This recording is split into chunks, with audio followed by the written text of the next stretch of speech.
लाडली drama की आज की किस्त में आपने देखा कि मरियम ने फरियाद की अपने खुदा से, क्योंकि इस घर का कोई भी फर्द सच सुनना चाहता ही नहीं, न ही कोई उसकी बात सुनने को तैयार है।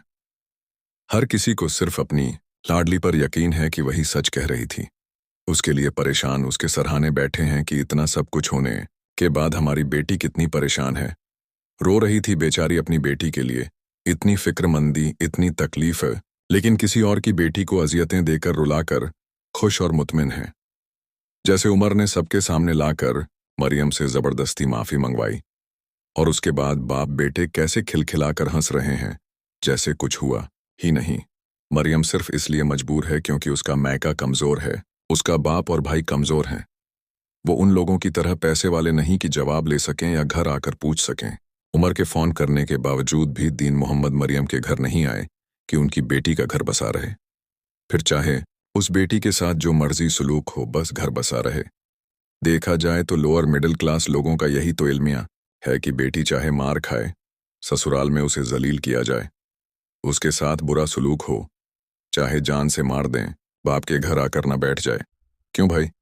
वही बाप है जिसके घर उसने सारी जिंदगी गुजारी, शादी के बाद क्यों पौज लगती है बेटी?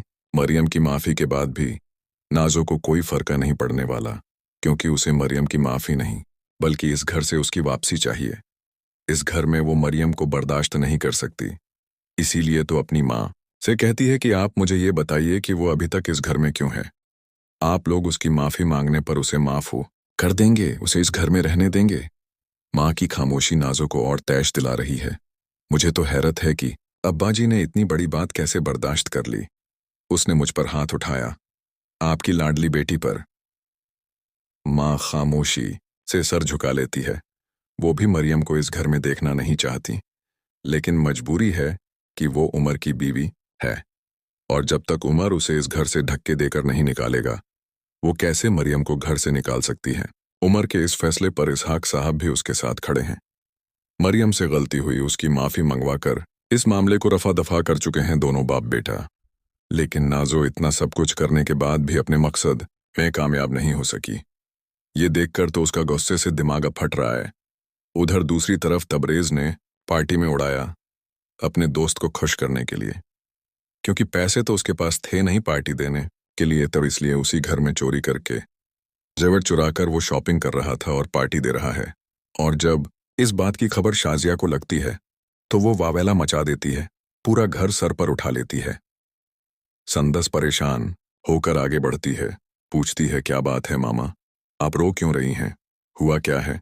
इस पर शाजिया रोते हुए बताती है कि बेटी, तुम्हारी दादी का सारा जेवर चोरी हो गया। ये सुनकर संदस हैरान हो जाती है। मामा, ऐसा कैसे हो सकता है? घर से और कोई चीज गायब नहीं हुई, घर में कोई आया नहीं, तो घर से जेवर कैसे चोरी हो सकता है?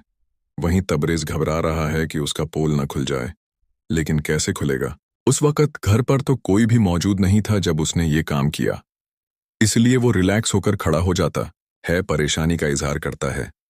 ओ आंटी, ये तो बहुत बुरा हुआ, लगता है कोई शातिर चोर था, जेवर चुराकर भाग गया।